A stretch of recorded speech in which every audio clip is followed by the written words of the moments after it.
మాట్లాడదాం మనతో పాటు పల్నాటి వెంకటరెడ్డి బీజేపీ రాష్ట్ర నాయకులు. సో చెప్పండి సార్, కొత్త అధ్యక్షులు అయిన ఎన్ రామచంద్రరావు నియమించారు, కానీ తను ఒక డమ్మీ క్యాండిడేట్, అసలు సౌమ్యుడు, అసలు కొట్లాడే తత్వం లేని నాయకులు తీసుకొచ్చి పెట్టారు, బీజేపీని నాశనం చేస్తున్నారు అని చెప్పి బయట వార్తలు వినిపిస్తున్నాయి. ఏమంటారు? భారతీయ జనతా పార్టీ ఈరోజు కొత్త అధ్యక్షులుగా రామచంద్రరావు గారు ఛార్జ్ తీసుకున్నారు. ఆయన సత్తా ఏందో, ఆయన పార్టీలో ఏ విధంగా పనిచేస్తాడో, ఆయన డమ్మీనా లేకపోతే ఆయన సత్తా ఏందో రేపు ఈ బీఆర్ఎస్ పార్టీ కానీ లేకపోతే కాంగ్రెస్ పార్టీ కనపడుతుంది. ఎందుకంటే ఈ కావాలని సోషల్ మీడియాలో భారతీయ జనతా పార్టీ మీద బురద జల్లడానికి ఈయన డమ్మీనో లేకపోతే ఇంకొకడో సౌమ్యుడో ఆయన ఏం పని చేయలేడు అని చెప్తున్నారు. 40 సంవత్సరాలుగా ఆయన పనిచేస్తూ ఉన్నాడు. 40 సంవత్సరాలుగా ఒక విద్యార్థి పరిషత్ వచ్చిన వ్యక్తి విద్యార్థి పరిషత్లో యువమోర్చలో రాష్ట్ర నాయకులుగా, లీగల్ సెల్ కన్వీనర్గా, నేషనల్ లీగల్ సెల్ జాయింట్ కన్వీనర్గా ఎన్నో అవకాశాలు వచ్చినాయి. తర్వాత బాధ్యతలు తీసుకున్నారు. ఆ బాధ్యతలను సమర్థవంతంగా అమలు చేసారు, తీసుకొని ముందు తీసుకెళ్లారు. ఆయన ఒక ఎమ్మెల్సీగా పనిచేసిండు.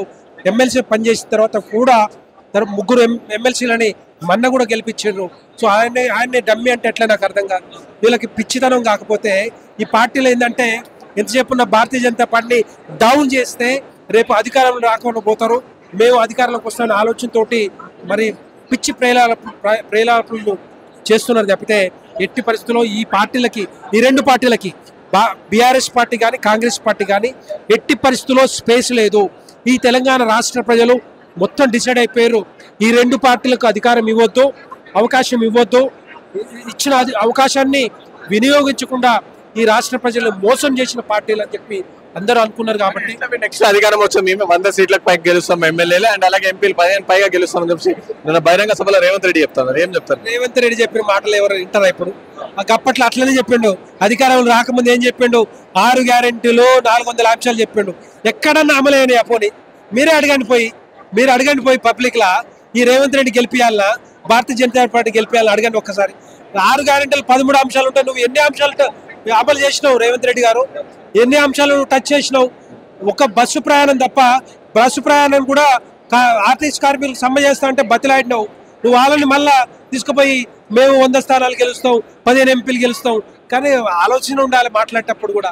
దాన్ని కొంచెం ఆలోచిస్తే డెఫినెట్గా రేపు పొద్దున తెలంగాణ ప్రజల, మీకు తెలియదు, తెలంగాణ రాష్ట్ర ప్రజలకు తెలుసు ఏ పార్టీని గెలిపించాలో తెలుసు, ఏ పార్టీని ముందు తీసుకుపోవాలో తెలుసు. అక్కడ భారతీయ జనతా పార్టీ కోసం ఎదురు చూస్తూ ఉన్నారు. దాంట్లో మీరు అంటున్నారు కదా 100 ఒక జీరో తీసేస్తే మీకు వచ్చేది ఎన్ని స్థానాలు? 10 స్థానాలే. దాంట్లో 1-2 ఎంపీ స్థానాలు తప్ప మీకు ఏవి రావు. తెలంగాణ రాష్ట్ర ప్రజలు మొత్తం డిసైడ్ అయిపోయారు. డబుల్ ఇంజన్ సర్కార్ రావాలనుకుంటున్నారు. మోడీ గారి ప్రభుత్వం ఇక్కడ రావాలనుకుంటున్నారు. ఈ భారతదేశంలో 18 రాష్ట్రాల్లో మోడీ గారి ప్రభుత్వం ఉంది, భారతీయ జనతా పార్టీ ప్రభుత్వం ఉంది. ప్రతి ఎన్నికల్లో గెలిచేది భారతీయ జనతా పార్టీ ప్రభుత్వం వస్తుంది తప్పితే ఇక్కడ ఏ పార్టీ కూడా స్థానం లేదు.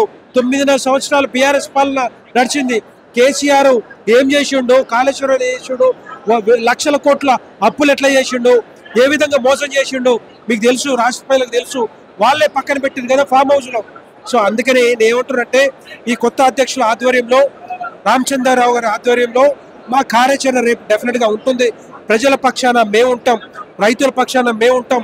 రైతులు ఏ విధంగా మోసం చేసి మనకు తెలుసు. రైతులకి మోడీ గారు ఏ విధంగా మరి యూరియా కానీ లేకపోతే మిగతా రైతు భరోసా ఏదైతే పిఎం ఆవాస యోజన కానీ లేకపోతే ఇంకా రకరకాల రైతు బంధు పథకం కూడా 6,000 రూపాయలు ఏ విధంగా ఇస్తున్నారో మనకు తెలుసు. ఇటు మోడీ గారు కేవలం మన్ కీ బాత్ చెప్తారు కానీ ఇటు కాంగ్రెస్ పార్టీ కామ్ కీ బాత్ మాట్లాడుతుంది అని చెప్పి కూడా చెప్తారు. కామ్ కీ బాత్ మన్ కీ బాతే మేము అమలు చేసేది. మా ప్రధానమంత్రికి మోడీ గారి ఆలోచనలన్నీ కూడా ఈ భారతదేశంలో అమలవుతా ఉన్నాయి, భారతదేశంలో ముందుకు పోతా ఉన్నాయి.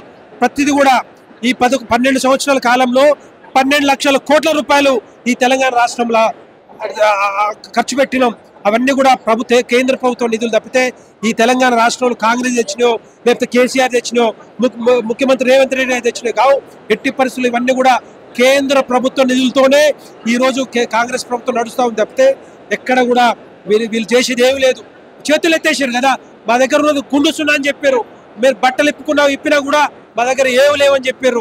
అట్లాంటి వాళ్ళు మరి రేపు పొద్దున రాష్ట్ర ప్రజలకు ఏం చేస్తారు చెప్పండి? సో ఫైనల్ గా చెప్పండి, ఎన్ రామచంద్రరావు నేతృత్వంలో నెక్స్ట్ రాబోయే లోకల్ బాడీ ఎలక్షన్స్ అలాగే జూబ్లీహిల్స్ బై ఎలక్షన్ కంపల్సరీ గెలుస్తా నమ్మకం ఉందా? డెఫినెట్ గా లోకల్ బాడీ ఎలక్షన్ లో ఈ రాష్ట్ర ప్రజలందరూ కూడా ఎదురు చూస్తున్నారు. ఈ కాంగ్రెస్ పార్టీని ఏ విధంగా బొందబెట్టాలి, కాంగ్రెస్ పార్టీని ఏ విధంగా ఓడించాలి, ఈ కాంగ్రెస్ పార్టీని కానీ బీఆర్ఎస్ పార్టీని ఏ విధంగా ఓడించాలో చూస్తా ఉన్నారు. మా పార్టీ అధ్యక్షులు, కొత్త అధ్యక్షులు రామచంద్రరావు గారి ఆధ్వర్యంలో రేపటి నుంచి మా కార్యాచరణ ఉంటుంది. నిరుద్యోగుల తరపున, మహిళల తరపున, ఉద్యోగుల తరపున, తర్వాత రైతుల తరపున డెఫినెట్ గా మేము పోరాటం చేసి మేము ఏ విధంగా వీళ్ళకి పక్షాన్ని నిలబడతామో, ఏ విధంగా వీళ్ళకి మరి దన్నుగా ఎన్నుగా ఉంటామో డెఫినెట్ గా మీకు తెలంగాణ ప్రజలకు మీ ద్వారా తెలుసు. Thank you.